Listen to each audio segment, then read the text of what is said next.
अगर हम लोगों के अंदर दया नहीं है तो भगवान का मिलना मुश्किल होगा। इसलिए बाबा जय गुरुदेव जी महाराज ने हम सत्संगी प्रेमी भाई बहनों को ये जाकिर पहनाकर गांव-गांव जाकर गली-गली जन-जन तक प्रचार करने का आदेश स्वामी जी महाराज ने दिया। बहुत से गांव भर के लोग कहते हैं कि ये बाबा जय गुरुदेव के प्रेमी आखिर ये जाकिर क्यों पहनते हैं, ये प्रचार क्यों करते हैं। गांव के प्रेमी भाई बहनों, जब भगवान राम और कृष्ण आए तो उन लोगों ने भी अपना संदेश लोगों के बीच में बताने की कोशिश किया था।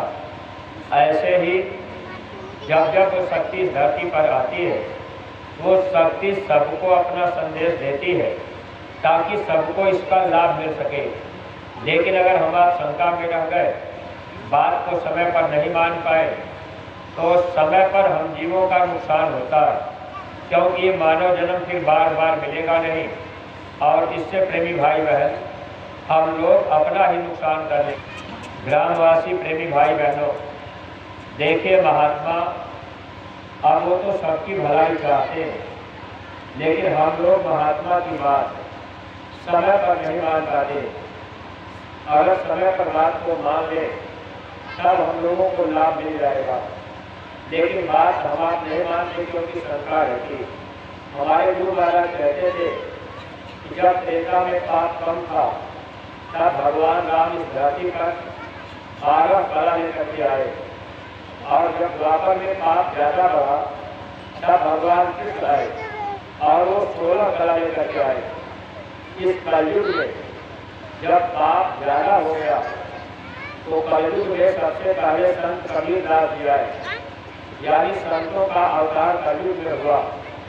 कबीरदास जी आए तो उन्होंने भगवान का नाम साहेब रखा, और कबीरदास जी लिखे कि साहेब नाम से इस दुनिया में सब काम होगा।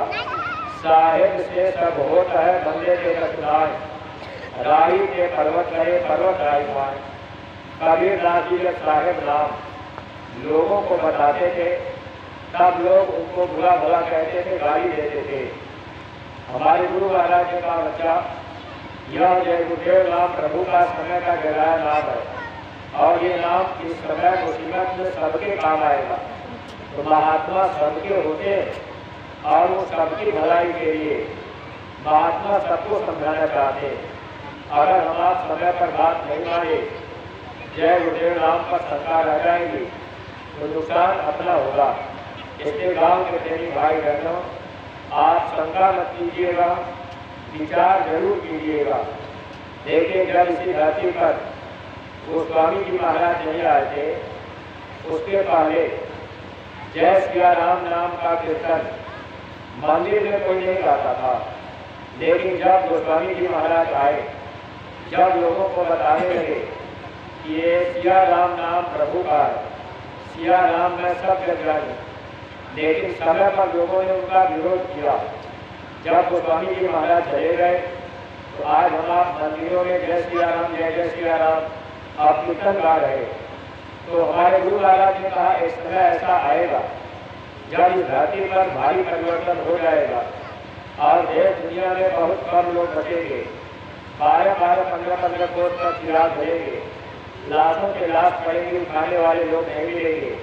गुरु महाराज ने कहा, ऐसा समय आपके बीच आएगा और बाद में दुनिया के लोग जय गुरुदेव नाम का कीर्तन भी गाँव-गाँव गाएंगे, लेकिन बाद में कुछ नहीं मिलेगा। जैसे भगवान राम जब आए तब हम लोगों ने राम नाम का कीर्तन नहीं गाया।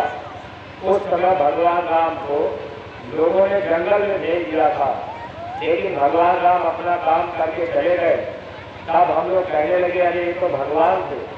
तो हम आप पहले तो समय पर पहचाने नहीं। जब भगवान राम चले गए तब हम आप उनकी पूजा करने लगे। एक बार हमारे गुरु महाराज ने कहा, हिंदुस्तान के लोग जिंदे की पूजा करना नहीं जानते, मोटे की पूजा करना जानते। आप मोटे की पूजा करने से कुछ मिलेगा नहीं। इसलिए कहीं भाई बहनों, वक्त के महात्मा अगर मिल गए तब तो हम आप उनकी बात को अगर मान लिए, ये जीवन हमारा आपका सार्थक बन जाएगा। शंका में रह जाएंगे भाई जय गुरुदेव नाम भगवान का कैसे, तो इससे हमारा आपका नुकसान होगा। अगर कभी कभी मुसीबत का समय आ जाए, कोई देवी देवता भगवान आपकी मदद न करे, तो आप जय गुरुदेव नाम की परीक्षा कर लीजिएगा। जैसे ये माताएं बहने कभी आपको चोर डकैत बदमाश घेर ले, कोई आपकी इज्जत आबरू लूटना चाहे, अगर कोई देवी देवता भगवान मदद न करे, ऐसे मुसीबत के समय में आप जय गुरुदेव नाम की परीक्षा कर सकते हैं। जब मुसीबत आ जाए, कोई सहारा न बने, तो पहले तो आप उन भगवान को बुला लीजिएगा जिनको आप पहले से मान रहे हैं। अगर आपकी रक्षा हो जाए तो अच्छी बात है, अगर रक्षा न होने पावे तो हमारे गुरु महाराज ने कहा मुसीबत में आप जय गुरुदेव नाम लेकर के पुकारिएगा, मैं मिलूंगा, आपकी मदद हो जाएगी। गांव के देवी भाई बहनों, अगर मुसीबत का समय आ जाए, सहारा कोई न हो, तो आप अंदर अंदर बोलिएगा जय गुरुदेव नाम प्रभु का मेरी मदद करो, जय गुरुदेव नाम प्रभु का मेरी मदद करो, जय गुरुदेव नाम प्रभु का मेरी मदद करो। ऐसे 10-20 बार जब आप बोलेंगे तो कोई न कोई आपको बचाने वाला मिल जाएगा। अगर कोई बचाने वाला मिल जाए, आपकी रक्षा हो जाए, तब आप विश्वास कीजिएगा कि ये भगवान का समय का जगह नाम। जब द्रौपदी की सारी खींची जा रही थी, 5-5 पति बैठे रहे, जब कोई मदद नहीं किया, द्रौपदी लाचार हो गई, दुशासन सारी पकड़ के खींचने लगा। उस समय द्रौपदी ने देखा आज मेरी कोई मदद करने वाला नहीं है। द्रौपदी ने क्या काम किया, अपनी साड़ी को एक हाथ से द्रौपदी ने पकड़ लिया, अब दुशासन साड़ी खींच रहा, द्रौपदी एक हाथ ऊपर उठाई, भगवान कृष्ण को बुला रही, लेकिन भगवान कृष्ण भी नहीं आए। भगवान कृष्ण कब तक नहीं आए थे, जब तक द्रौपदी अपने हाथ से साड़ी पकड़ी थी, तब तक भगवान कृष्ण मदद करने नहीं आए। जब द्रौपदी समझ गई कि आज मेरी लाज भैया कन्हैया भी नहीं रखेंगे, तब द्रौपदी ने साड़ी छोड़ दी और दोनों हाथ ऊपर उठाई, रो करके बोली द्वारकानाथ मेरी लाज रखो। और भगवान के पहुंच गए, साड़ी बढ़ती गई और दुशासन खींचते खींचते थक गया। ऐसे ही भाई बहनों, द्रौपदी की रक्षा कब हुई, जब द्रौपदी लाचार हो गई, तब भगवान कृष्ण ने मदद किया। जब तक अपने बल का भरोसा रहेगा, तब तक भगवान भी मदद नहीं करते। लेकिन जब द्रौपदी उस समय भगवान के को पुकारी, लाज घट गई, तो आप विचार कीजिए कि द्रौपदी ने राम का नाम लेके नहीं बुलाया, द्रौपदी ने कृष्ण का नाम लेके क्यों बुलाया। द्रौपदी को पता था कि समय की शक्ति कृष्ण नाम से आई है, समय की शक्ति समय के भगवान का नाम काम करता है। तब द्रौपदी उस समय भगवान कृष्ण को बुलाई, रक्षा हुई थी। ऐसे ही मेरी भाई बहनों, मुसीबत के समय में कभी भी आप प्रभु के नाम की परीक्षा कर सके और ये नाम आपके लिए लाभदायक होगा। जब आगे मुसीबत का समय आएगा, हमारे गुरु महाराज ने कहा बिल्कुल बज रहा दुनिया में सतयुग की अगवानी का, अब तो भरोसा करने लगे सब जय गुरुदेव की वाणी का। रुद्र रूप धारण का संकल्प अपना रूप दिखाएंगे, जो नहीं माने कहा संत का उनको मजा चखाएंगे। काल चक्र का जोर बढ़ेगा, नभ मंडल तक छाएगा, सभी जगत में शोर मचेंगे, जग मानव घबराएगा। कृष्ण कन्हैया ईश्वर अल्लाह राम राम चिल्लाएगा, कोई काम नहीं आएगा, जय गुरुदेव ही रक्षक होंगे इस धरती के प्राणी का। यानी मुसीबत के समय में आप चाहे किसी भगवान का नाम पुकार दीजिए, जब कोई सहारा न मिले तब आप जय गुरुदेव नाम की परीक्षा कर लीजिएगा, ये नाम आपके काम आएगा। ऐसे ही भाई बहनों, समय समय पर भगवान का नाम बदलता है, लेकिन हम आप मानने के लिए तैयार नहीं हो पाते। जो लोग समय पर मान लेते हैं उनका लोक भी बन जाता है और परलोक भी बन जाता है। जो लोग समय पर बात नहीं मान पाते उनका दोनों तरह से नुकसान होता है।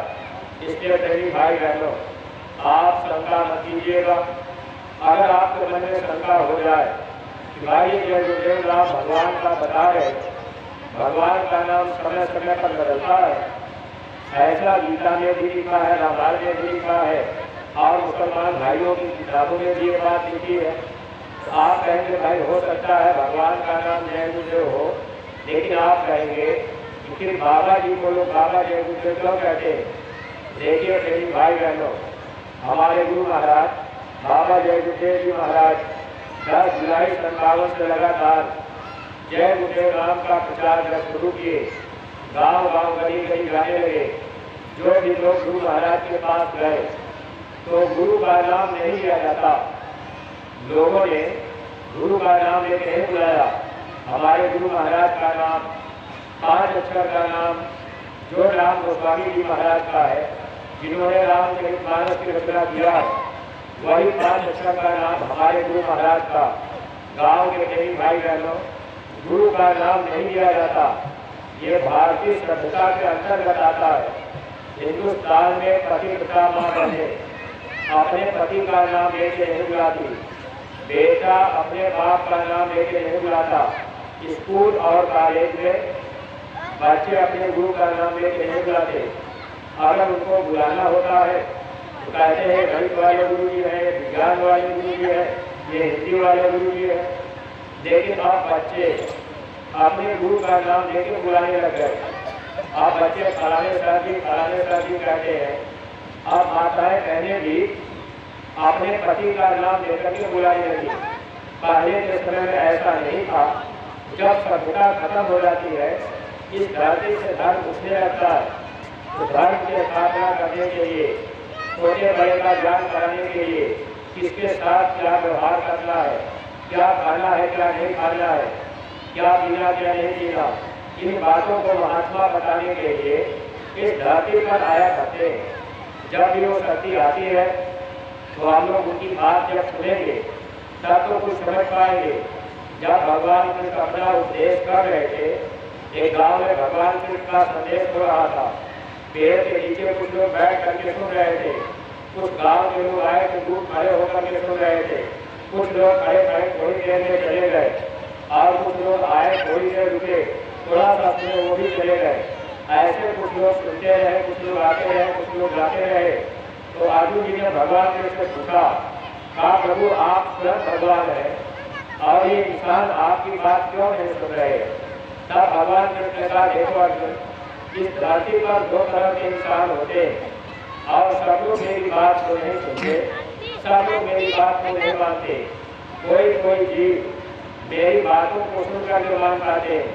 हालांकि भगवान ने बताए जो जीव पूर्व जन्मों में पाप कर्म किए, ऐसे जीव मेरी बातों को सुन नहीं सकते, उनको नाच गाना ही अच्छा लगता है, उनको महात्मा का संदेश भगवान की सच्ची कथा अच्छी नहीं लगती।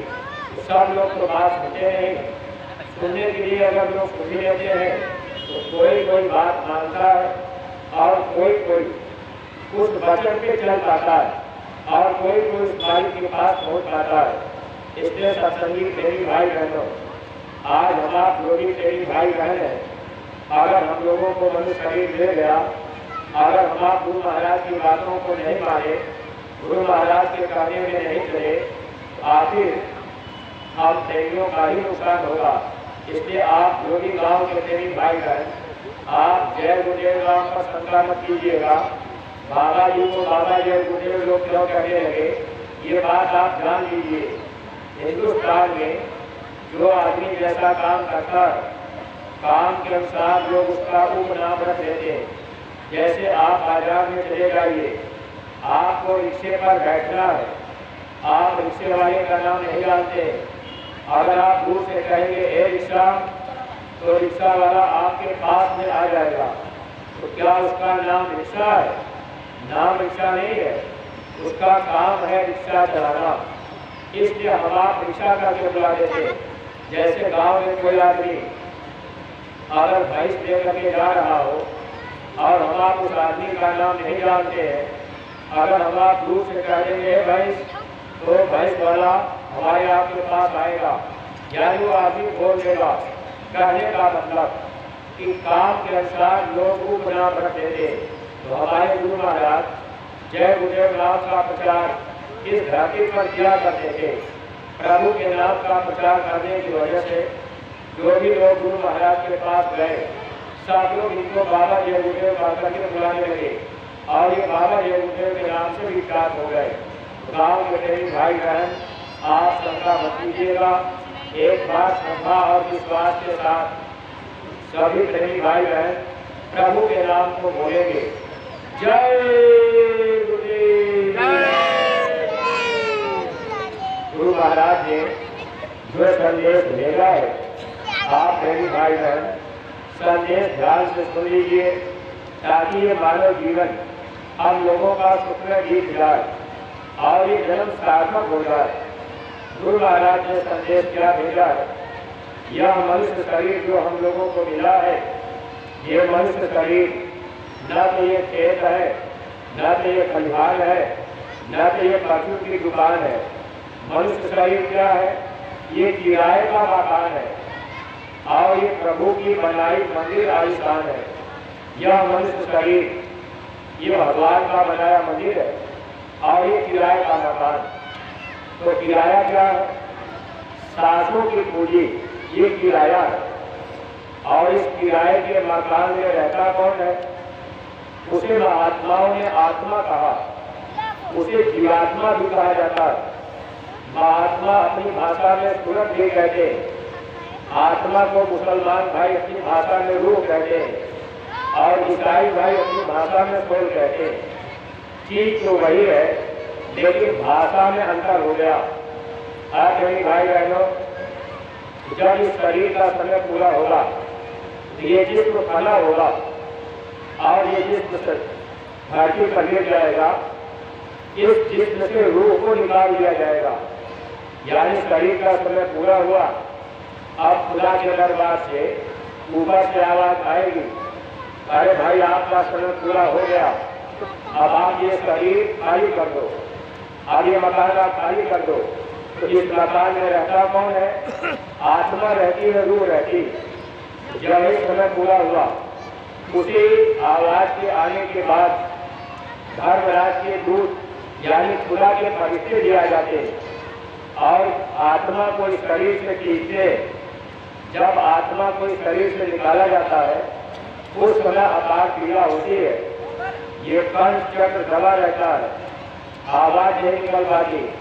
गाँव घर में माताएं बहनें कहती हैं, आज फलाने की गोली बंद हो गई, लगता है वो चले जाएंगे। माताएं बहनें देखने जाती, पूछती है कि पहचान गए? तो बेचारे बता तो पाते नहीं, आंखों से आंसू गिरता रहता है। माताएं बहनें कहती है अब माया थका रही है, अब ये चले जाएंगे। गुरु महाराज कहते हैं कि बच्चा, माया नहीं थकाती, मार पड़ती। जब इस शरीर से आत्मा को खींचा जाता है, उस समय अपार दुख होता है। गुरु महाराज कहते थे कि जैसे हजारों भिक्षु एक साथ डंक मारे, उससे भी 1000 गुना ज्यादा पीड़ा होती है, लेकिन ये कंठ जब दबा होता है, आवाज नहीं निकलती। अगर मौत के समय यह आवाज खुली रहती, आदमी बिना स्पीकर लगाए कई किलोमीटर तक चिल्लाता, आवाज जाती, लेकिन वो आवाज बंद। आत्मा को जब दूत शरीर से खींच लिए, आत्मा की शक्ति शरीर से निकल गई, अब ये शरीर ठंडा हो जाएगा। जब जमदूत शरीर से आत्मा की शक्ति को निकालते हैं, ये पैर की तरफ से धीरे धीरे ठंडा होने लगता है। जब हाथ पैर ठंडे होने लगते हैं, लोग कहते हैं जब इनका हाथ पैर ठंडा हो रहा, अब ये चले जाएंगे। ऐसे भाई बहनों, आत्मा को शरीर से निकालकर खुदा के फरिश्ते धर्मराज के सिपाही वहाँ धर्मराज के दरबार में ले जाएंगे। खुदा की अदालत में पेश किया जाएगा और वो मालिक पूछेगा कि भाई मैंने आपको ये मानव जन्म दिया था, तो आपने ये बुरा काम क्यों किया? आज इस मनुष्य शरीर में रहकर अच्छा बुरा जो भी काम हम लोग करते हैं, अब वो काम तो हम लोगों ने कर दिया, लेकिन प्रेमी भाई बहनों, जब धर्मराज के दरबार में जाएंगे तो वहाँ क्या होगा? वो मालिक कहेगा कि भाई आपने ये पाप कर्म क्यों किया? आपने चोरी किया, आपने बेईमानी किया, आपने धोखा दिया, आपने पराई माँ बहनों पर कुदृष्टि डाला, आपने शराब के नशे में इनको गाली दिया, आपने रात दिन का पेट काट किया, आपने झूठी गवाही क्यों किया? तो जो कर्म हम लोग आज यहाँ कर रहे, आप धर्मराज के दरबार में जब वहाँ हिसाब होगा तो पहले बुरे कर्म के हिसाब किए जाते, अच्छे कर्म का हिसाब बाद में किया जाएगा।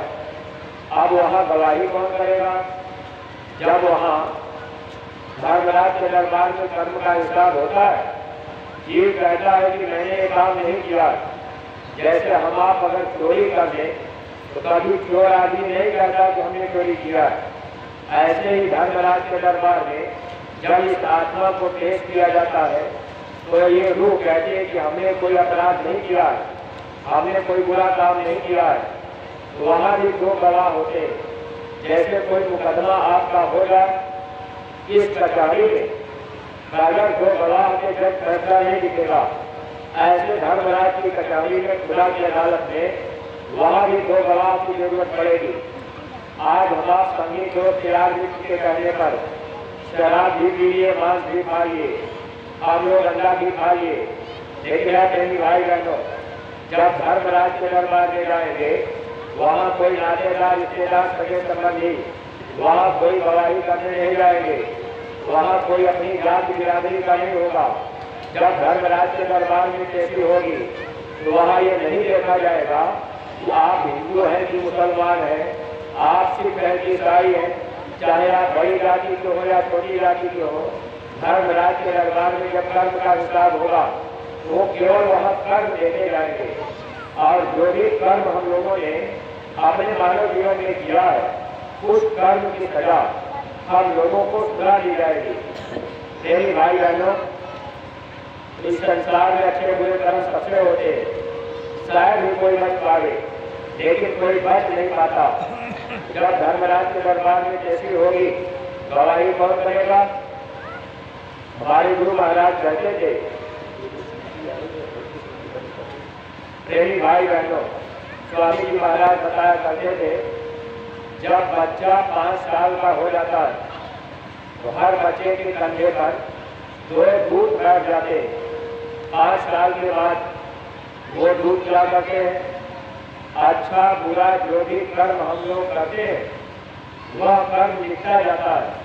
ये बात मुसलमान भाइयों की किताबों में भी लिखी गई है। इस जिस्म के दोनों कंधे पर 2 फरिश्ते बैठ करके नेक और बद कर्मों को लिखते रहते हैं। कितना अच्छा काम हम लोग कर रहे और कितना बुरा काम हम लोग कर रहे, अब वो फरिश्ते ही लेते धर्मराज के दरबार में खुदा की अदालत में। अब वो बताएंगे कि इस आदमी ने अपने जीवन में ये बुरा काम किया है। जीव कहता है, वो कहते हैं मैंने नहीं किया, तब दूसरा गवाह उसका नाम चित्रगुप्त है। हर बच्चे के बाएं कंधे पर वो बैठा रहता है। जब तक बच्चा 5 साल का होता है तब तक वो दूध कोई कर्म लिखता नहीं है, और जब बच्चा 5 साल के ऊपर होगा ये चित्रगुप्त क्या करेगा? चोरी से फोटो खींच लेता है। यानी आप रात में किसी का केक काट रहे, वो आपका फोटो खींच के रख लेगा। अगर 7 कोठरी के अंदर कोई बुरा काम हम आप कर रहे, वो फोटो खींच के रख लेगा। जब धर्मराज के दरबार में कैसी होगी सब वो बताएगा, दिखाएगा, रीत चला करके दिखा देगा इस आदमी ने अपने जीवन में ये बुरा काम किया है। आज भाई बहनों, जब ये जीव अपने कर्म को देखता है, जीव थका काफी रहता है। धर्मराज कहते हैं ले जाओ इस जीव को, वहाँ ले जा करके नरकों में वहाँ इसको दोजख में डाल दो। अब ये जीव ये रूह दोजख में पड़ी रहेगी। वहाँ नरकों में हम लोगों को काटा जाएगा, जलाया जाएगा, सड़ाया जाएगा। वहाँ दुख ही दुख मिलता है। एक बार हमारे गुरु महाराज नरकों का बयान करते हुए स्वामी जी महाराज ने बताया था, बच्चे गए कलकत्ता में, गुरु महाराज कलकत्ता में गए तो कलकत्ता के लोग मांस ज्यादा खाते हैं। वहाँ लोहे के बड़े बड़े कड़ाहे लोग रखते हैं, जैसे हम आप लोहे के कड़ाहे में सब्जी पकाते हैं, उससे बड़ा कड़ाहा, अब उसमें आदमी के लोहे भर पानी भर देते हैं, कड़ाहे के नीचे आग लगा देते हैं। जब कड़ाहे का पानी गर्म होकर के खौलने लगता है तो उसी खौलते हुए पानी में 4-4, 6-6 बकरों को जिंदा उनके पैरों को बांध करके कलकत्ता के लोग उसी पहुंचे पानी में डाल देते। ऐसे ही 15-15, 20-20 मुर्गे मुर्गियों को उनके पैर को बांध कर कलकत्ता के लोग उसी पहुंचे पानी में कड़ाहे में और उस मुर्गे मुर्गियों को डाल देते। कड़ाहे के किनारे किनारे आदमी डंडा लेके खड़े रहते। अगर मुर्गा या बकरा छटपटा करके ऊपर बाहर निकलना चाहे, पानी के ऊपर जड़ ही आते हैं, तो आदमी ऊपर से डंडा मारते और डंडे से फिर नीचे चुभो देते हैं, डुबा देते। ऐसे कलकत्ता के लोग मुर्गे मुर्गियों को बकरों को जिंदा उबाल करके सब बाद में काट करके तेल मसाला लगा के खाते। स्वामी जी महाराज ने कहा, बच्चा ये कर्म प्रधान देश है, आपको कर्म करने की आज़ादी मिली है।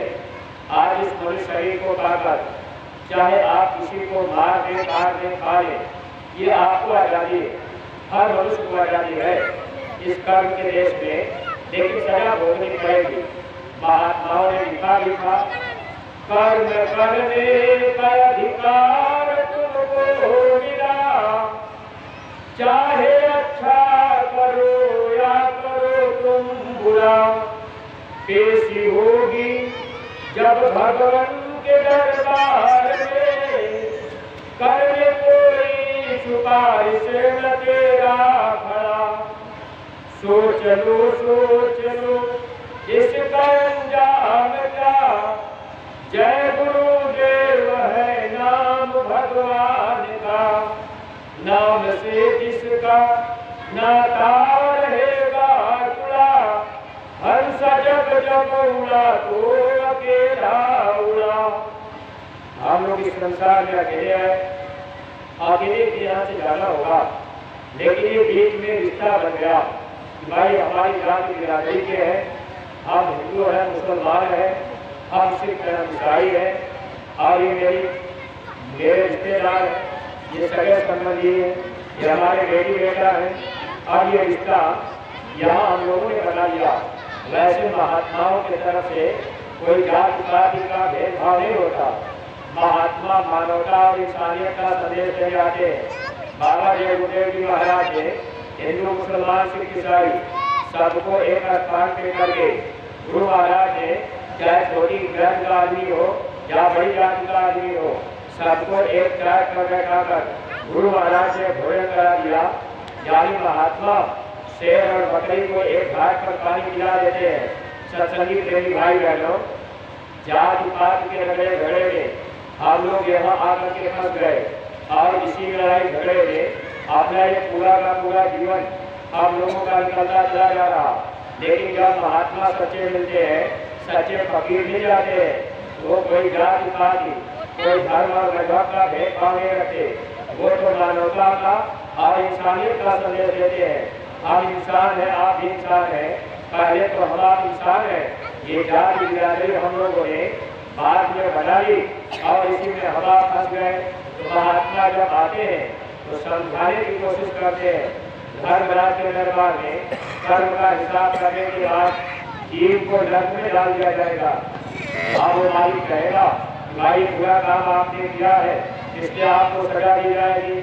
अगर कोई आदमी इस मनुष्य शरीर को खाकर किसी पराई माँ बहन के साथ अगर कोई बुरा कर्म कर देता है, ऐसी जीवात्माओं को अब वहाँ धर्मराज के दरबार में जो पेश किया जाएगा, कर्म का उनका हिसाब किया जाएगा। उनको ले जाकर के नरकों में वहाँ लोहे के मोटे मोटे खंभे आग से धड़कते रहेंगे और उसी जलते हुए खंभे में जीव को चिपका दिया जाता है, बांध दिया जाता है। अब जीव हाय हाय करके करोड़ों वर्षों तक चिल्लाते रहेंगे, रोते रहेंगे। गोस्वामी जी महाराज ने लिखा, कल्प भरी एक एक नरका, एक एक नर्क में जीव को एक एक कल्प तक रखा जाता है। अब हम आप वहाँ रोएंगे, चिल्लाएंगे, कोई मदद करने वाला नहीं। जब नरकों से जीव को निकाला जाता है तो मनुष्य कभी अभी नहीं मिलता। अब यही आत्मा फिर 4 जेलों में जाती है। जैसे 4 जेल यहाँ बनाया गया, एक थाने का हालात, एक डिस्ट्रिक्ट जेल, सेंट्रल जेल और स्टेट जेल, 4 जेल यहाँ बनाया गया। इसलिए गांव में कोई आदमी अगर बुरा काम कर देगा पुलिस आएगी, डंडा मार के ले जाकर के थाने में बंद कर देगी। अगर आपने अपराध थोड़ा ज्यादा कर दिया है तो आपको ले जाकर के जिला जेल में बंद किया जाएगा। अगर उससे भी भारी अपराध आपने किया तो आपको ले जाकर के वहाँ सेंट्रल जेल में बंद किया जाएगा। अगर उससे भी ज्यादा अपराध आपने किया है तो आपको ले जाकर के स्टेट जेल में बंद किया जाएगा। 4 जेल यहाँ बनाया गया शरीर को दुख देने के लिए। ऐसे ही मेरी भाई बहनों 4 जेल पूजन ने भी बनाया है। अस्थावर, उस्वर, अंडर और पिंडर, ये 4 जेल है। यानी जब इस शरीर से आत्मा निकल जाएगी, ये आत्मा कहाँ जाएगी? पहला जेल है अस्थावर पास। इस धरती पर जितने पेड़ पौधे ये सब अस्थावर में आते हैं। 30 लाख प्रकार की योनि होती है। अब यही आत्मा 30 लाख बार पेड़ पौधा बनेगी, जमेगी, मरेगी। जब पेड़ पौधे से निकाला जाएगा तब यही आत्मा दूसरे जेल में जाएगी। दूसरा जेल है उसमें खान। गर्मी और पसीने से पैदा होने वाले जीव, कीड़ा मकोड़ा, बैक्टीरिया और फिर खटमल, वहाँ 27 लाख प्रकार की योनि होती है। अब यही आत्मा वहाँ कीड़ा मकोड़ा बनेगी, वहाँ दुख मिलेगा। जब वहाँ से निकाला जाएगा ये आत्मा तीसरे जेल में जाएगी। मनुष्य शरीर अभी नहीं मिलेगा। तीसरा जेल है अंडर खान। अंडे से पैदा होने वाले जीव। अब यही आत्मा 23 लाख बार अंडे से पैदा होने वाले जीवों में जाएगी। वहाँ सर्प बन गए, बिच्छू बन गए, घोड़े बन गए, मछली बन गए, पक्षी बन गए। अब जलते मरते रहेंगे। जब वहाँ से निकाला जाएगा तब यही आत्मा अभी मनुष्य शरीर में नहीं आएगी। चौथा जेल है पिंजर खान। नार पेड़ी से पैदा होने वाले जीव। अब यही आत्मा 4 लाख बार कुत्ता, सुअर, बिल्ली, घोड़ा, गधा बनती है। अंतिम योनि गाय और बैल की मिलती है। गाय के मरने के बाद स्त्री का जन्म मिलता है और बैल के मरने के बाद पुरुष का जन्म मिलता है। जब गाय और बैल मर गए तो इनकी आत्मा को अमृत ले जाते ब्रह्मा के पास। तो ब्रह्मा का काम है पैदा करना, विष्णु का काम है पालन करना, शंकर का काम है संहार करना। अब मेरे भाई बहनों, अब आप इसको जोड़िएगा। 30 लाख बार पेड़ पौधे में, 27 लाख बार कीड़े मकोड़े में, 23 लाख बार अंडे से पैदा होने वाले जीवों में और 4 लाख बार पिंजर यानी नाग पेड़ी से पैदा होने वाले जीवों में। अगर आप इसको जोड़ेंगे तो 30, 27, 57, 57, 23, 80, 80, 4, 84। गोस्वामी जी महाराज ने लिखा था 4 खान 84 लाख योनियों में भटकने के बाद तब एक बार मानव जन्म मिलता है। और ऐसे नहीं मिलता। जब गाय और बैल मर जाते हैं तो इनकी आत्मा को जमदूत ले जाते ब्रह्मा के पास। ब्रह्मा का काम है पैदा करने का। अब वही आत्मा माँ के गर्भ में आती है। 9 महीने उल्टा हम आप लगे रहते हैं, पैर ऊपर का नीचे रहता है। और उस समय माँ के गर्भ में टटी पेशाब की जो थैली होती है वही पर बच्चे का ये नाक और मुंह डूबा रहता है। बीच में धूल लगी रहती है, बदबू आती है, बच्चे से बर्दाश्त नहीं होता, बगल में गठनागी जलती है। उस समय जीव होकर के प्रभु से कहता है, अरे प्रभु आप हमको बाहर कर दीजिए।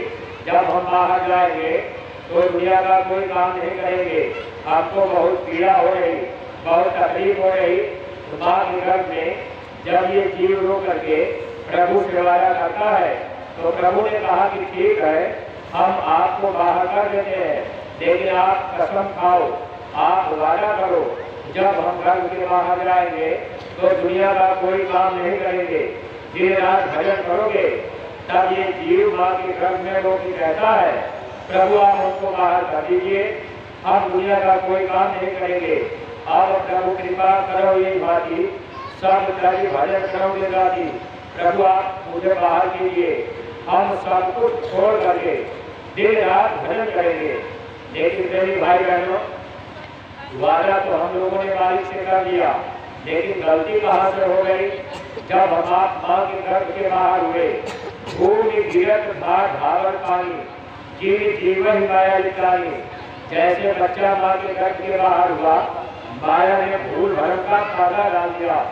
अब बच्चा कहाँ करके चिल्लाने लगता है।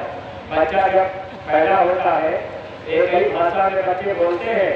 अगर हिंदू का बच्चा हिंदी में रो रहा तो क्या मुसलमान का बच्चा उर्दू में रोता है? अंग्रेज का बच्चा कोई अंग्रेजी में रो रहा? ऐसे ही भाई बहनों, जब हम आप मालिक के दरबार से यहाँ भेजे गए, बस इंसान बना के भेजे गए, और यहाँ आने के बाद हम आप जाति बिरादरी धर्म और मजहब में फंस गए।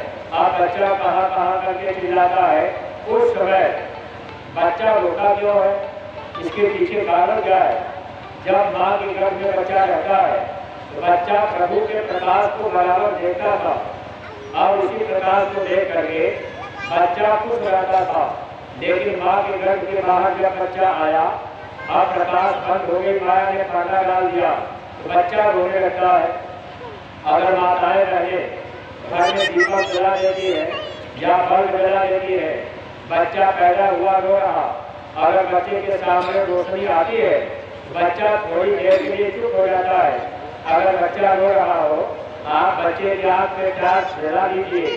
जब टार्च की रोशनी बच्चे की आँख में पड़ेगी, बच्चा थोड़ी देर के लिए चुप हो जाएगा। आप देखिए मेरे भाई बहनों, माँ के गर्भ के बाहर बच्चा जब आता है, बच्चा रोता है, तो माताएं बहनें क्या करती है?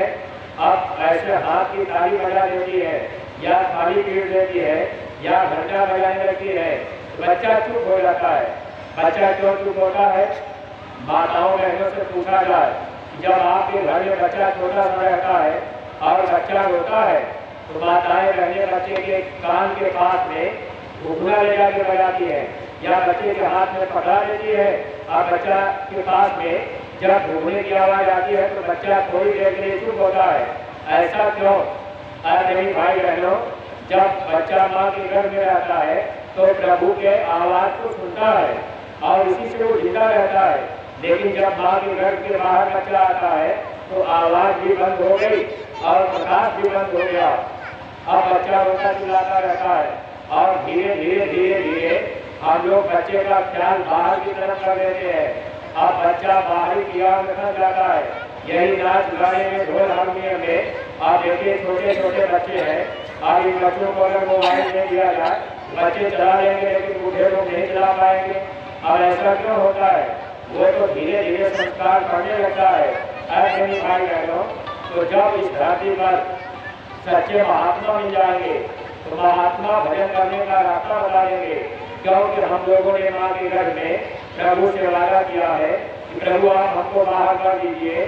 जब हम बाहर जाएंगे तो दुनिया का काम नहीं करेंगे, हम भजन करेंगे। लेकिन ऐसे ही भाई बहनों, भजन कोई गाने बजाने का नाम नहीं है।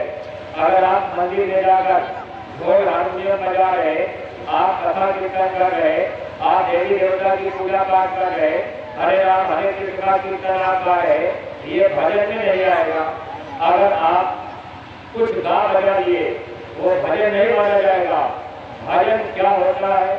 हमारे गुरु महाराज बताया करते थे कि जैसे ये मनुष्य मंदिर है, अब ठीक इसी तरह से हम लोगों ने बाहर में मंदिर बना दिया, और मनुष्य मंदिर में वो परमात्मा की आवाज, वो बाणी अटक आती थी।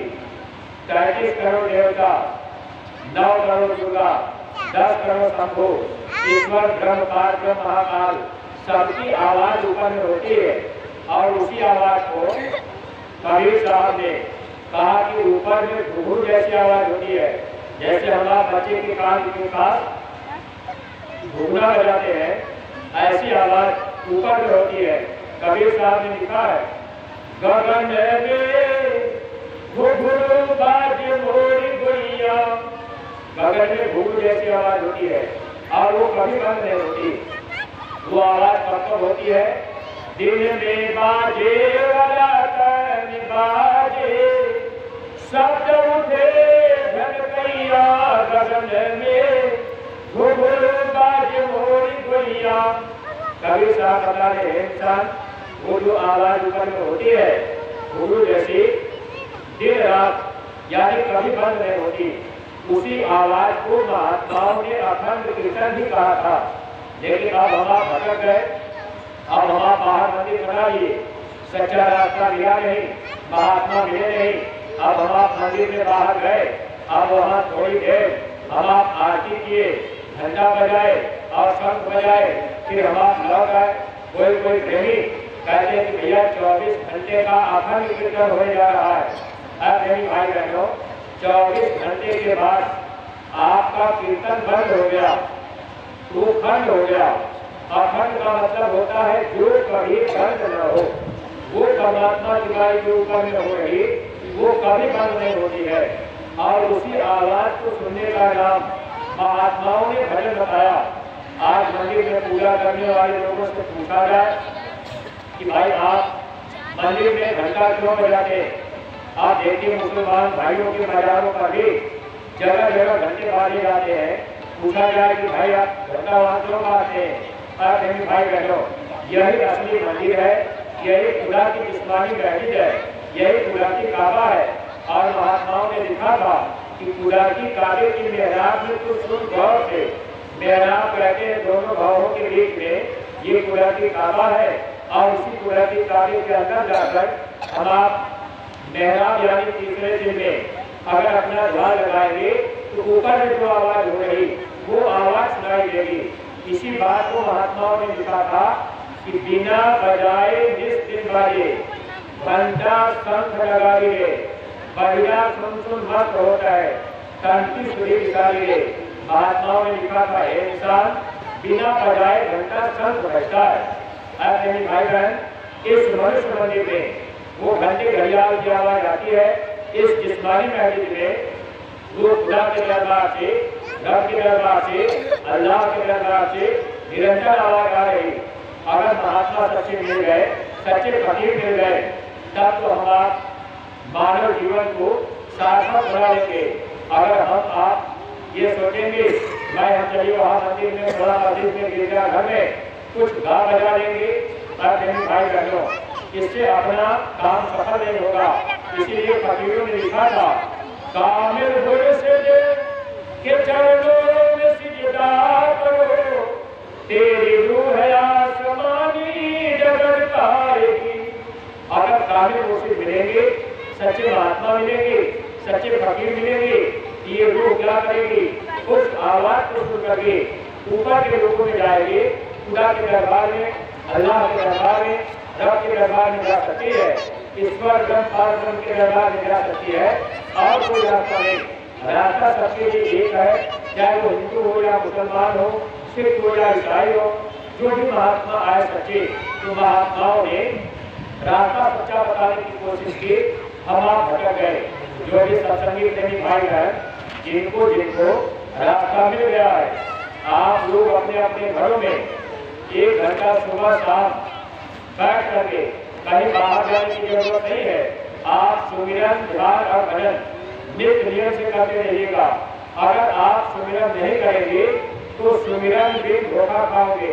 जिनको नाम मिल गया है, आप सत्संगी प्रेमी भाई बहन सुमिरन, ध्यान, भजन किया करिए। हो सके तो आप लोग अपने अपने घरों में अपने अपने बच्चों को भी बैठाया करिए। 5 साल के ऊपर का बच्चा भजन कर सकता है। आप अगर अपने बच्चों को बैठाएंगे तो बच्चों को भी लाभ मिलेगा। अगर आपने अपने बच्चों को नहीं बैठाया, अगर आपके बच्चे हैं, बच्चों को रास्ता नहीं मिला, तो आप होली के कार्यक्रम में आपकी बार मथुरा पधारिएगा। 7, 8, 9 बार 3 दिन का कार्यक्रम मथुरा में होगा, होली का कार्यक्रम होगा। अगर आपके घर के बच्चे भी चले जाएंगे तो कुछ महाराज जी जिनकी दाढ़ी बाल काली है, इनके द्वारा आपको सुमिरन, ध्यान और भजन करने का रास्ता मिल जाएगा। सुमिरन कैसे किया जाएगा, ध्यान कैसे किया जाएगा, भजन कैसे किया जाएगा, ये तीनों क्रिया महात्मा आपको बता देंगे। हमारे गुरु महाराज ने कहा जिस परिवार में बच्चे बैठ करके भजन करने लगेंगे, अगर कोई तकलीफ आएगी तो आपके बगल से निकल जाएगी, यानी आपके परिवार का बाल बाका नहीं होगा। जैसे लंका में विभीषण की कुटिया बची, वैसे ही भजन करने वाले प्रेमियों की रक्षा होगी। संकट के समय में महात्मा और परमात्मा दोनों का हाथ आपके सर के ऊपर होगा। सत्संगी प्रेमी भाई बहनों, अपने अपने बच्चों को आप बैठाया करिए। आप गाँव में इसमें कोई नए प्रेमी भाई बहन होंगे, अब आप कहेंगे कि भाई ये जय गोटे वाले तो बता रहे कि 5 साल के ऊपर का बच्चा भजन कर सकता है। अब गाँव में कोई आदमी अगर आपसे कह देगा अरे भाई भजन तो चौथे पल में किया जाता है, अब आपसे कोई कह देगा अभी तो भाई हम बच्चे हैं, अभी खाने पीने का खेलने का समय है, भजन तो बाद में बुढ़ापे में किया जाएगा, चौथे पद में किया जाएगा। अब मेरे भाई बहनों, चौथे पद में भजन किया जाता है, ये बात लिखी गई थी। लेकिन कब के लिए लिखी गई थी? जब राम राज्य था। राम राज्य में ये नियम था, पहले बाप मर जाता था तब बेटा मरता था।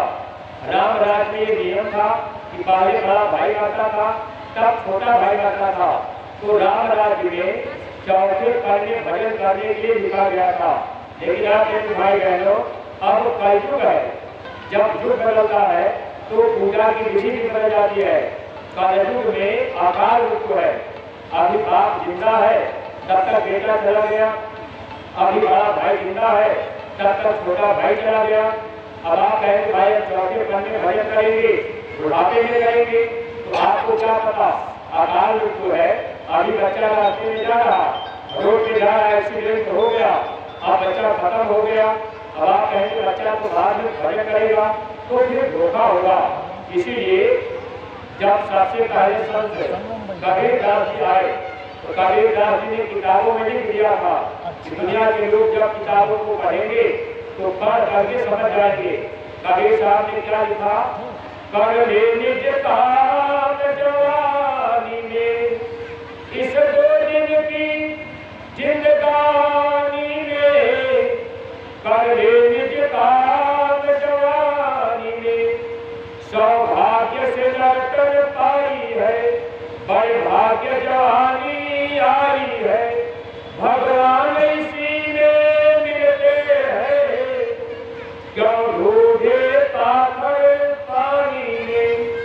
इंसान भगवान कहीं पत्थर में, कहीं पहाड़ में, कहीं नदी नाले में, कहीं गंगा यमुना में, कहीं तीर्थ में नहीं मिलेंगे।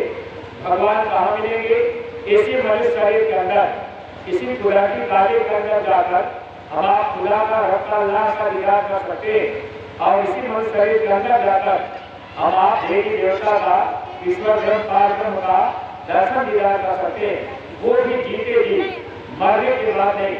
मरने के बाद न किसी को भगवान मिले, न किसी को खुदा मिला, न मिल सकता।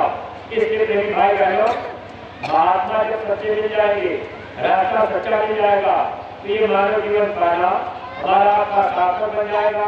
ये मनुष्य शरीर हम लोगों को भजन के लिए मिला, और जिन मेरी भाई बहनों को रास्ता मिल गया, आप सुमिरन ध्यान और भजन बराबर करते रहिएगा।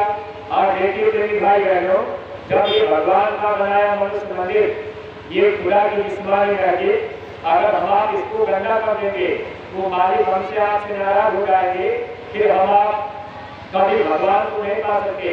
अगर उस रहमान को पाना है तो हमको आपको रहमदिल बनना पड़ेगा।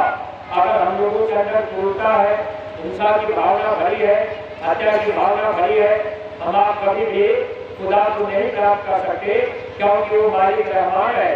इसीलिए हमारे गुरु महाराज लोगों से शाकाहारी रहने की प्रार्थना गुरु महाराज बराबर करते रहे।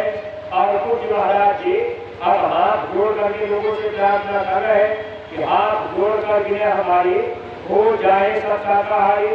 जो भी लोग मनुष्य शरीर में आए सबके सब लोग शाकाहारी हो जाए, जीव हिंसा का काम न करें। सत्संगी प्रेमी भाई बहनों, आप जितने सत्संगी प्रेमी हैं, आप सुमिरन ध्यान भजन बराबर किया करिए। और जो आदेश गुरु महाराज जी ने हम प्रेमी भाई बहनों को दिया है, गांव गांव जा करके गुरु महाराज की बात घर घर जा करके बताई है।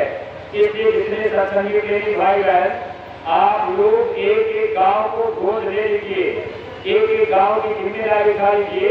आपके गांव के बगल में कोई गांव हो, चाहे वो हिंदुओं का गांव हो या मुसलमानों का हो, आप वो गांव गोद ले लीजिए और आप कहिए भाई इस गांव के हम जिम्मेदार हैं, हम इस गांव की जिम्मेदारी लेते हैं।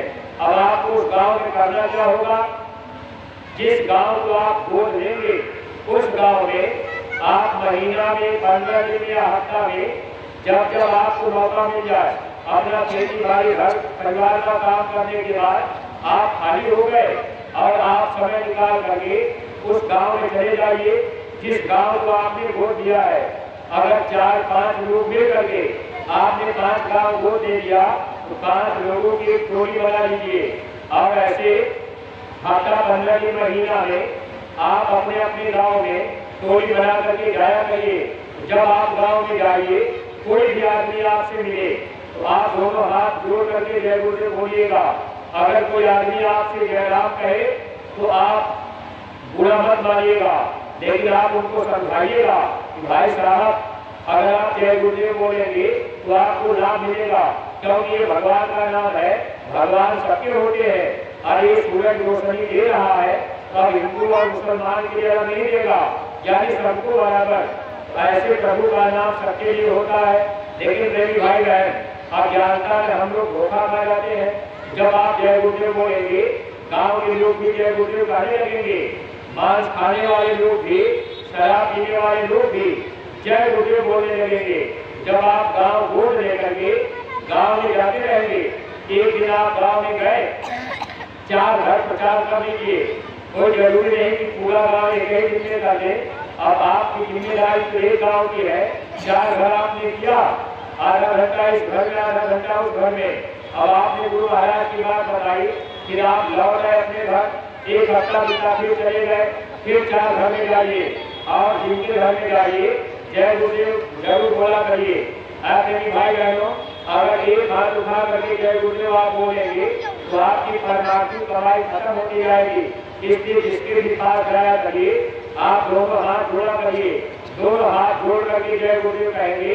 अगला आदमी भी अगर जय गुरुदेव बोल देगा तो हमारे गुरु महाराज ने कहा कि अगर तुम एक बार जय गुरुदेव कह दोगे मैं तुमको नाम गंगा में स्नान करा दूंगा। गाँव के मेरी भाई बहन, महात्मा सबकी भलाई के लिए ये धर्म का संदेश सबको देना चाहते हैं। तो सत्संगी मेरी भाई बहनों, ये जिम्मेदारी हम लोगों को पूज्य महाराज जी ने दी है, एक गांव को देने का। अगर आप गुरु महाराज की बात, महाराज जी की बात नहीं मान पाए, गांव गोद दे करके प्रचार करने नहीं गए तो आप धोखा पाएंगे, क्योंकि महात्मा के वचन अगर हम आप मानेंगे, आगे जब समय खराब आएगा महात्मा हमारी आपकी मदद कर देंगे। अगर वचन हम आप नहीं मानेंगे तो नुकसान हमारा आपका होगा। यही सच्चा धर्म है, यही परोपकार का काम है। जब आप गांव गोद देंगे, गांव में जाया करिए।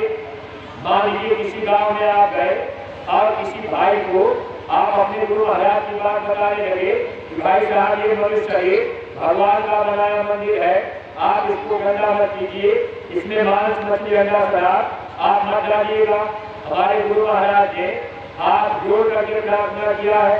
अब गांव का कोई आदमी अगर आपसे तुरंत कहे भाई जीवे जीव आहार है, बाबा जी मदद तो करते हैं, आपको नहीं मानेंगे, आपको खाते पीते रहेंगे।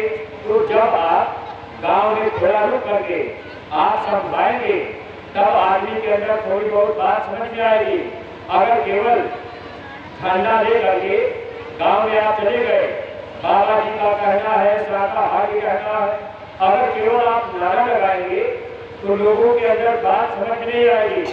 अगर कोई आदमी किसी घर में आप गए, अगर कोई आपसे कह दिया कि भाई जीवे जीव आहार है तो बाबा जी मना क्यों करते हैं, तो आप उनको समझाइए। लेकिन आप समझाएंगे कब? जब आप गुरु महाराज की बात जानते रहेंगे, सत्संग में आते जाते रहेंगे। मथुरा में 4 कार्यक्रम होता है, अगर आप मथुरा आते जाते रहेंगे, सत्संग सुनते रहेंगे, तब तो आप समझा पाएंगे।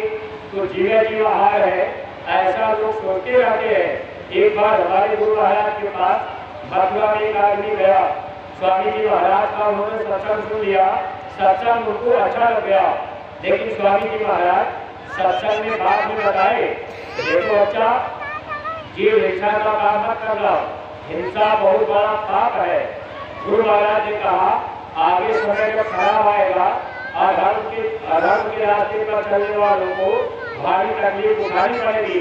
इसलिए स्वामी जी महाराज सबको समझाना चाहते। तो गुरु महाराज को आदमी कहने लगा कि महाराज जी आपकी बात तो ठीक है, लेकिन एक बात आप मुझे समझा दीजिए, ये टमाटर मेरी तो जीव है और आप कह रहे कि जीव हिंसा मत करना, आखिर हम क्या खाएंगे? तब स्वामी जी महाराज कहने लगे कि देखो बच्चा, जीव टमाटर के अंदर है लेकिन आप अगर टमाटर को काट करके खाओगे तो आपको कोई पाप नहीं लगेगा। आदमी कहने लगा महाराज जीवा जीवाहार है तो फिर आप मना क्यों कर रहे? तब स्वामी जी महाराज ने बताया, कहा कि देखो बच्चा, जिस देश में आप रहते हो ये कुदरत का एक नियम है। अगर आप कुदरत के नियम को मानोगे तो कुदरत आपको सजा नहीं देगी। अगर कुदरत की बात आप नहीं मानोगे तो कुदरत आपको सजा देगी। स्वामी जी महाराज ने कहा कुदरत का ये नियम है, इस धरती पर ये जितने पेड़ पौधे साग सब्जी फल फूल है ये मनुष्य के लिए बनाए गए। ये पेड़ में भी जीव है, आम के पेड़ में भी जीव है। अब लेकिन भाई बहनों, जिस पेड़ को आज हम आप देख रहे हैं ये आम का पेड़ है, कोई ककड़ी का पेड़ है, कहीं नीम का पेड़ है, तो ये आम का पेड़ भी ये भी जीव ये भी रूह कभी मनुष्य रहा। लेकिन अब ये 84 में आ गया, अब ये जीव यहाँ दुख पा रहा। प्रेमी भाई बहनों, जब आप कहेंगे हमारे गुरु महाराज ने बताया ये जितने पेड़ पौधे साग सब्जी फल फूल है ये मनुष्य के लिए बनाए गए। अब गुरु महाराज जब उस आदमी को समझा रहे थे तो आदमी बात मानने के लिए तैयार नहीं हो रहा था। स्वामी जी महाराज को आदमी ने कहा, अरे महाराज जीव जीवाहार है, अरे जीव को जीव मार के खाएगा तभी तो उसका पेट भरेगा। आज के समय में बहुत से लोग ये बात कहते हैं, अरे भाई बकरा है मुर्गा है ये रह के क्या करेंगे, अरे इनको खाया जाएगा। अगर आप खा रहे तो आप इसका कर्म फल क्या होगा इसकी भी जानकारी रखा करिए। ऐसे भाई बहनों, ये कर्म प्रधान देश है। स्वामी जी महाराज ने बताया हर जीव का आहार अलग अलग है। जब वो आदमी नहीं मान रहा था तो गुरु महाराज ने पूछा, बच्चा एक बात मैं तुमसे पूछ लूं, बुरा तो नहीं मानोगे? आदमी कहने लगा, महाराज बुरा क्यों मानेंगे? स्वामी जी महाराज ने कहा, एक सुअर है और एक मनुष्य है। सुअर का भोजन कच्ची निष्ठा है और मनुष्य का भोजन चावल दाल रोटी सब्जी है। स्वामी जी महाराज ने कहा एक थाली में चावल दाल रोटी सब्जी रख दिया जाए और एक थाली में कच्ची निष्ठा रख दिया जाए। गुरु महाराज कहने लगे, बच्चा चावल दाल रोटी सब्जी ये मनुष्य का भोजन है, ये थाली उठा करके सुअर के पास में रख दिया जाए और कच्ची निष्ठा ये सुअर का भोजन है और कच्ची निष्ठा की थाली उठा करके मनुष्य के पास में रख दिया जाए। गुरु महाराज ने कहा, बच्चा बताओ खा लोगे? आदमी कहा, महाराज हम कच्ची निष्ठा कैसे खाएंगे? गुरु महाराज ने कहा, बच्चा जीव जीवाहार है। गुरु महाराज ने कहा, सुअर भी जीव है और मनुष्य भी जीव है। जब सुअर कच्ची निष्ठा खा सकता है तो मनुष्य भी तो खा सकता है। आदमी जब वो शर्मिंदा हुआ कहने लगा, महाराज अब आप ऐसी बात कह रहे हैं। गुरु महाराज ने कहा, बच्चा जब सत्संग में आते जाते रहोगे तो धीरे धीरे सत्संग के द्वारा ही मनुष्य की बुद्धि में विवेक आता है। इसीलिए गोस्वामी जी महाराज ने लिखा, बिन सत्संग विवेक न होई, राम कृपा बिन सुलभ न सोई। ऐसा सत्संग प्रेमी भाई बहनों, गुरु महाराज और उस आदमी को समझाए, देखो बच्चा कुदरत ने अलग अलग जीवों का आहार करने के लिए बनाया और ये बातें मुसलमान भाइयों की किताबों में भी लिखी गई। जब इस धरती पर मोहम्मद साहब आए, मोहम्मद साहब अपना पैगाम जन जन को देना चाहते थे, लेकिन मोहम्मद साहब की बातें समय पर लोग नहीं मान पाए। आज भी लोग खड़े गए, हम मोहम्मद साहब को मानते हैं। मेरे भाई बहनों, अगर आप उनको मानते होते तो आप उनकी बात मान लेते। आज दुनिया के लोग कहते हैं और राम को मानते हैं, हम कृष्ण को मानते हैं, हम जय गुरुदेव की बात क्यों माने? गाँव के मेरे भाई बहनों, अगर आप राम कृष्ण को मानते होते तो आप मांस मछली अंडा शराब कभी भूल करके इसका सेवन न करते। लेकिन अज्ञानता में हम आप ये मांस मछली अंडा शराब खाने पीने में लग गए। जब भगवान राम आए तो रावण का वध किए। अब वध क्यों करना पड़ा कि रावण का खान पान गंदा रहा। भगवान कृष्ण आए तो किसका वध किए? भगवान कृष्ण ने कहा अर्जुन से, हे अर्जुन जब मैं धरती पे आता हूँ, जो पापी अत्याचारी लूट मार काट हिंसा करते हैं ऐसे पापियों का मैं प्राण देता हूँ। सत्संगी देवी भाई बहनों, हिंसा करने वाले लोगों का वध करने के लिए भगवान कृष्ण आए। जब भी वो शक्ति आती है पहले समझाती है। आज के समय में गांव घर में बहुत से ऐसे लोग भी हैं जो लोग मांस खा लेते हैं, लेकिन कहते हैं कि भैया हम तो काटते मारते नहीं, कटा कटाया ले आते हैं और उसको हम पका के खा लेते हैं। अब जगह जगह मांस काट करके लोग बेच देते हैं, ट्रकों में आके चला गया। अब आप उसको कटा कटाया खा लिए, आपने खा लिया, अब आप सोच रहे हमको कल को लगेगा। आप मेरी भाई बहनों, आप मनुस्मृति उठा के पढ़िएगा, भगवान ने इशारा किया है कितने लोग सजा के भागीदार होते हैं। मांस बढ़ाने में पैसा देने वाला, मांस बढ़ाने वाला, बेचने वाला, खरीदने वाला, काटने वाला, पकाने वाला, परोसने वाला और खाने वाला, ये 8 लोग काफी होते हैं। 8 लोगों को अगले जन्म में काटा जाएगा। हमारे गुरु महाराज दिल्ली में एक बार सत्संग गुरु महाराज सुना रहे थे। स्वामी जी महाराज ने कहा अब तो भारत में रहने वाली नारियां, ये भारत देश सीता सावित्री और प्रिया का देश माना जाता था, लेकिन आज इस धरती पर ये माताएं बहनें भी अपने हाथ से जानवर की गर्दन काटने लगी। अब माताएं बहनें भी सिगरेट और शराब पीने लग गई। गुरु महाराज ने कहा है देवियों, आपको मालूम है जब आपके गर्भ से बच्चा बाहर निकलता है तो आपको कितनी पीड़ा होती है। अगर आपके बच्चे की गर्दन में तलवार चला दी जाए तो आपको कैसा लगेगा। स्वामी जी महाराज ने कहा है देवियों, अगर आपके घर में कोई रिश्तेदार मांस खाने वाले आ जाए तो आप अपने हाथ से मसाला भी मत पीसना, वरना आपको भी कंट्रोल करेगा। मेरी भाई बहनों, अगर मुर्गी फार्म खोलने में आपने 10,000 रुपया रिश्तेदार को दे दिया कि भाई आप मुर्गी फार्म खोल लीजिए, तो मांस बढ़ाने में पैसा देने वाला भी दोषी होगा और जो मुर्गी को चारा पानी दे रहा वो भी दोषी होगा। मांस बढ़ाने वाला, बेचने वाला, खरीदने वाला, काटने वाला, पकाने वाला, परोसने वाला, खाने वाला अगले जन्म में सबको काटा जाएगा। अगर आप इस कुदरती नियम को जानते होते, आज हम शाकाहारी होते। जब मोहम्मद साहब इस धरती पर आए, उनका पैगाम हदीस पुस्तक में लिखा गया। अब मेरी भाई बहनों, साफ साफ जिक्र किया गया है, ऐ इंसान मैंने तेरे लिए तरह तरह के पेड़ पौधे, खजूर, फल फूल, सूखे गिरने वाले से दूध भी पैदा किया। आप इसका सेवन करो, दृढ़ और बदबूदार मांस का सेवन मत करो। मांस मनुष्य का भोजन नहीं। मनुष्य का भोजन क्या है? अन्य खास को मानवा, मांस खास को स्वान, अन्य मांस दोनों भके, सो प्राणी राक्षस जान। मनुष्य का भोजन अनाज है, साग सब्जी, फल फूल, दूध, घी, चाहे आप जितना खा लीजिए। इसके लिए कुदरत की तरफ से आपको आजादी है। बिस्मिल्लाहिर्रहमानिर्रहीम, जब वो मालिक रहमान है। अगर हम लोगों के अंदर रहम नहीं होगा तो रहमान का मिलना मुश्किल होगा। अगर हम लोगों के अंदर दया नहीं होगी तो भगवान का मिलना मुश्किल होगा। इसलिए गाँव के प्रेमी भाई बहन, अगर आप राम की पूजा करते हो, आप कृष्ण की पूजा करते हो, आप देवी देवता की पूजा करते हो, तो पहले तो आप शाकाहारी हो जाए। अगर शाकाहारी हो जाएंगे तो आपको महापुरुष संभाल लेंगे। अगर आप महात्मा की बात समय पर नहीं मान पाए, अगर आप ये कहते रह गए भाई हम तो राम कृष्ण को मानते हैं, हम देवी देवता को मानते हैं, तो प्रेमी भाई बहनों, ये जीवन आपका धोखे में जा रहा है और ये मनुष्य शरीर का मौका बार बार मिलेगा नहीं। हमारे गुरु महाराज ने कहा अगर लोग मांस मछली अगला शराब खाना पीना बंद नहीं करेंगे, आगे एक समय ऐसा आ रहा है जब आदमी को आदमी खाने वाले नहीं मिलेंगे। भारत के ऊपर कीटाणु बम फेंके जाएंगे, विदेशों से कीटाणु बम फेंके जाएंगे, विश्व युद्ध होगा।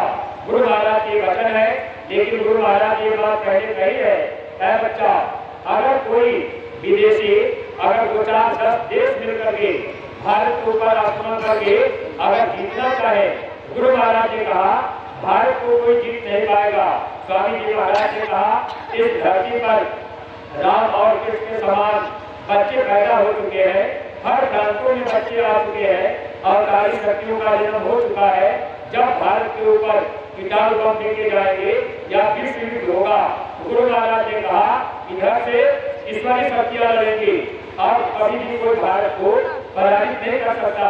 लेकिन मेरी भाई बहनों, गुरु महाराज ने कहा 1-2 बम फूट जाएंगे और जब वो विदेशों से बम फेंके जाएंगे, गुरु महाराज ने कहा धरती पर ऐसी शक्ति है वो बम को अपने हथेली पर उतार देंगे, 1-2 बम फूटेंगे और उसमें से ऐसे कीटाणु निकलेंगे वो सीधे मांस पे आक्रमण करेंगे।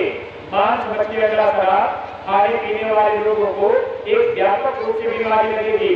जब वो बीमारी लगेगी, लोग डॉक्टर के पास जाएंगे, डॉक्टर मरीज का नब्ज पकड़ेगा, बीमारी डॉक्टर को लग जाएगी, डॉक्टर अस्पताल छोड़ करके भागेंगे, अस्पतालों में लाखों की लाइन लगेगी, डॉक्टर हॉस्पिटल छोड़ के भाग जाएंगे। अभी छोटा सा कोरोना वायरस आया, देश दुनिया में तबाही मच गई। हमारे गुरु महाराज ने कहा, एक बार पूज्य महाराज जी चितौरा में थे, सेवा चल रही थी। महाराज जी कहने लगे, अरे अभी तो एक छोटा सा वायरस आया, आगे तो जब बड़े बड़े वायरस आएंगे लोगों की बुद्धि काम नहीं करेगी। महाराज जी ने कहा, अगर अपने सत्संगी प्रेमी सेवा करते रहेंगे, भजन करते रहेंगे, चितौरा का अमृत जल पीते रहेंगे, गुरु दरबार मथुरा आते जाते रहेंगे, महाराज जी ने कहा हमारे प्रेमियों को कोई तकलीफ महसूस नहीं होगी। इसलिए सत्संगी प्रेमी भाई बहन, जब गुरु दरबार मथुरा से कोई सेवा लगाई जाए तो आप कर दिया करिए, थोड़ी बहुत ही कीजिए, लेकिन सेवा कर दिया करिए।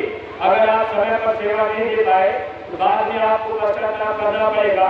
देखिए, इस समय पूज्य महाराज जी लगभग 76 दिन के लिए महाराष्ट्र, कर्नाटक, गुजरात, मध्य प्रदेश होते हुए आगे महाराज जी इसमें महाराष्ट्र में है, रोज कार्यक्रम चल रहा। अब लगभग सैकड़ों गाड़ियां प्रचार में गई हुई है। आपके लखीमपुर खीरी से भी एक प्रचार गाड़ी गई है, और इतना ही नहीं तो आपके जिले से प्रचार गाड़ी चली गई।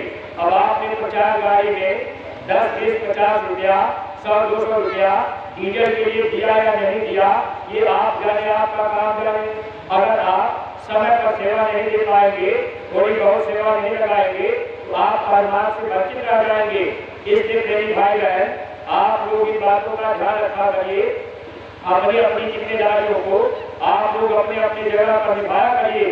इसीलिए पूज्य महाराज जी ने जिले का संगठन और ब्लॉक का संगठन, न्याय पंचायत का संगठन बनाया और जिले में रजिस्टर रखा गया, एक रजिस्टर ब्लॉक में रखा गया और एक रजिस्टर हर न्याय पंचायत में रखे गए। अगर आपके न्याय पंचायत में कोई जिम्मेदार अभी तक नहीं बन पाए, प्रेमी भाई बहन, कोई भी प्रेमी खड़े होकर के आप कह दीजिए, भाई हम ये काम करेंगे, हम न्याय पंचायत का रजिस्टर रखेंगे, अपने न्याय पंचायत की सेवा हम वसूलेंगे, गुरु महाराज का काम करेंगे। अगर गुरु के काम को करने के लिए आप तैयार हो जाएंगे तो स्वामी जी महाराज ने कहा, बच्चे तुम मेरा काम कर दो, मैं तुम्हारा काम कर दूंगा। ऐसा सभी प्रेमी भाई बहनों, अभी तक हम आप गाँव गुरु नहीं दे पाए, लेकिन देखिए महाराज जी महाराष्ट्र और गुजरात में, कर्नाटक में कार्यक्रम कर रहे और अपार भीड़ आ रही। महाराज जी ने कहा, नए लोग इतनी ज्यादा मात्रा में आ रहे और नए लोगों की भीड़ आ रही। स्वामी जी महाराज ने कहा था, आगे नए लोग आ जाएंगे, पुराने लोग पीछे हो जाएंगे। इसलिए प्रेमी भाई बहन, आप अपने को हमेशा नया समझा करिए। आप ये मत सोचिए कि आप 20 साल 30 साल के सत्संगी है, अपने को आप नया समझेंगे तो सेवा का भाव बना रहेगा। तो गुजरात में आपके जिला लखीमपुर को 2 कार्यक्रम कराने के लिए वोट दिया गया है। जैसे गांव वोट देकर के प्रचार करना है, ऐसे लखीमपुर जिले के सत्संगी प्रेमी आपको गुजरात जाना है और 2 कार्यक्रम यानी 20 दिन का आपको समय देना पड़ेगा। आप जितने लखीमपुर के सत्संगी हैं, सबको गुजरात जाना, सब लोग वहाँ प्रचार करेंगे, नए लोगों को इकट्ठा करेंगे और वहाँ महाराज जी का कार्यक्रम कराएंगे, महाराज जी की विदाई की स्वागत भी करेंगे। ये काम आपको करना है। अगर आपसे कह दिया जाए भाई चलिए सबको चलना है गुजरात में, अब वहाँ चल करके देश जिंदा करके वहाँ प्रचार करना है, नए लोगों को इकट्ठा करना है, अगर कह दिया जाए तो इस सत्संगी प्रेमी भाई बहनों, हम आप पीछे हट जाएंगे, कहेंगे कि भाई हमारे पास समय कहाँ है। अगर हम 20 दिन के गुजरात जाएंगे तो हमारी गेहूं की बुआई बाकी रह जाएगी, हमारी गन्ने की पर्ची है, अभी गन्ना पूरा हमारा कट नहीं पाया, भैया हमको नहीं जा पाएंगे। मेरी भाई बहन, महात्मा तन की सेवा लेना चाहते, आप इब्राहिम आजम का नाम जानते, 12 साल तक कबीर साहब के पास उन्होंने सेवा किया था। तब कबीर साहब ने नाम की दौलत देकर के उनकी रूह को ऊपर के लोगों में चढ़ा दिया था। मेरी भाई बहनों, आज हम आप तन की सेवा करने के लायक नहीं है। अगर आप गुजरात के कार्यक्रम में नहीं जा पा रहे तो आप इतना ध्यान रखिएगा, गुजरात आने जाने का जो किराया लगेगा, आप वो किराया ही आप अपनी सेवा में संगत में लगा दीजिएगा और वो सेवा न्याय पंचायत के रजिस्टर में लिखवा दीजिएगा। न्याय पंचायत से सेवा ब्लॉक के रजिस्टर में लिखी जाएगी और ब्लॉक से फिर ये सेवा जिले में जाएगी। जिले के माध्यम से ये सेवा गुजरात में खर्च की जाएगी। अगर आप नहीं जा पा रहे तो गुजरात कार्यक्रम की सेवा आप मेरे भाई बहन सब लोग जितनी आपकी क्षमता हो आप सेवा कर लीजिएगा। सेवा से वंचित मत रहिएगा, ये ध्यान रखा करिए। जब भी सेवा का आदेश मिले तो आप चाहे कम ही दीजिए, लेकिन नाम आपका पड़ जाए भाई हमने दे दिया है। महात्मा क्या करेंगे, लेना देना पूरा करा देते हैं, जनना मरना छुड़ा देते हैं। एक बार स्वामी जी महाराज ऐसे गुजरात में गए, एक प्रेमी से गुरु महाराज ने कहा क्या बच्चा 50,000 रुपए सेवा भेज देना, गुजरात में भंडारा चलेगा, वहाँ लोगों को हम खिला पिला देंगे। जैसे इस बार गुजरात का कार्यक्रम आपके जिले को दिया गया, 2 कार्यक्रम कराना है, दोनों जगह आपको भंडारा भी चलाना है, लोगों को खिलाना पिलाना है। जनता चाहे जितनी आ जाए आपको वहाँ सबको प्रसाद देना है, तो इसमें आपका खर्च होगा। लेकिन प्रेमी भाई बहनों, वो सत्संगी प्रेमी जब गुरु महाराज ने कहा 50,000 भेज देना, वो उस समय नहीं भेज पाए। आपसे कोई बंधन नहीं है, नहीं आपको 50,000 देना है, 20,000 देना है, आप अपनी क्षमता के अनुसार सेवा कर लीजिएगा। हमने तो किराया के इसलिए कह दिया, मैं किराया भर आपने दे दिया, आने जाने का बहुत अच्छा काम आपके लक्ष्मीपुर का कार्यक्रम गुजरात में हो जाएगा। सत्संगी प्रेमी भाई बहनों, स्वामी जी महाराज काफिला करके वापस चले आए। अगर आप सेवा नहीं देंगे तब भी कार्यक्रम तो वहाँ होगा, लेकिन देखिए फिर हुआ क्या। अब उसके बाद स्वामी जी मथुरा आश्रम पर आए। 2 महीने बाद वो सेठ जी आश्रम पर पहुंचे मथुरा। स्वामी जी महाराज का दर्शन किए और स्वामी जी महाराज को सेवा दिए। स्वामी जी महाराज ने देखा गुरु महाराज की सेवा को टाल दिया, कहा अच्छा इसको ले जाओ अपने काम में लगा लेना। सेठ जी कहने लगे हुजूर आपने 50,000 माना था, ये 1 लाख रुपया है। अगर आप महात्मा को ज्यादा दिखाकर हम ज्यादा दे रहे तो महात्मा रुपये पैसे के भूखे नहीं होते। गुरु ने भूखा तेरे धन का। आप मेरी भाई बहनों, स्वामी जी ने कहा अच्छा ले जाओ अपने काम में लगा लेना। सेठ जी कहने लगे हुजूर 1 लाख रुपया रख दीजिए। स्वामी जी ने कहा मैं क्या करूँगा, जब मैंने तुमसे मांगा था, जब गुजरात का जा रहा था तब मैंने तुमसे मांग लिया और तुम दे दिए होते तो तुम्हारे पैसे को हम वहाँ भंडारे में खर्च करा देते, लोगों को खिला पिला देते, तुम्हारा लेना देना पूरा हो जाता। लेकिन वो कर्जा तुम्हारा बाकी है, अब वो कर्जा चुकाने के लिए तुमको कई बार जन्म लेना पड़ेगा। सेठ जी रोने लगे, कहने लगे हुजूर आप दया कर दीजिए, आप दयालु हैं। स्वामी जी महाराज ने कहा बच्चा दया वचन में दी जाती है।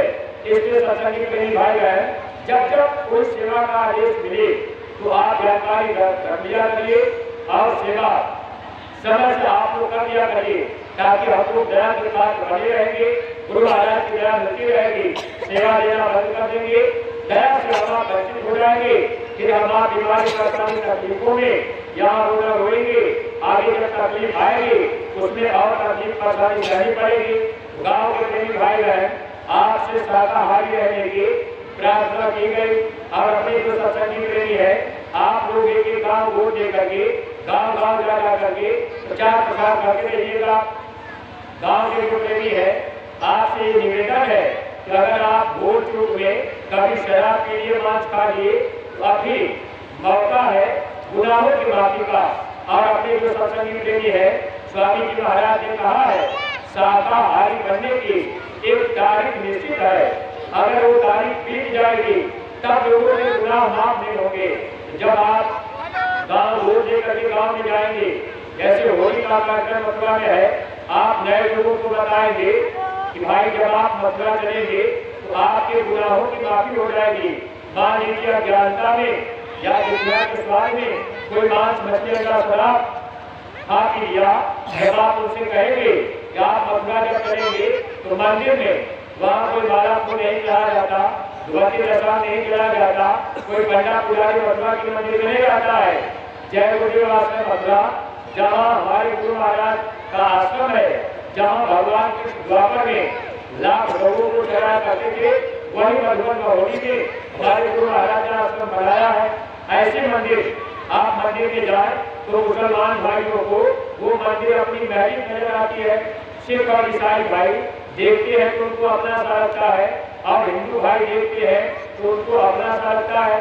यानी वो मंदिर सबके लिए आकर्षक है, उसमें कोई भी जाए, कोई रोक टोक नहीं। बस इंसान हो, आप मंदिर में जाकर दो आंसू गिराकर मंदिर के देवता से कहिएगा, हे मंदिर के देवता, मेरी शराब छुड़ा दीजिए, मेरे अंदर ये बुराई आ गई, मेरे ऊपर आप दया कर दीजिए।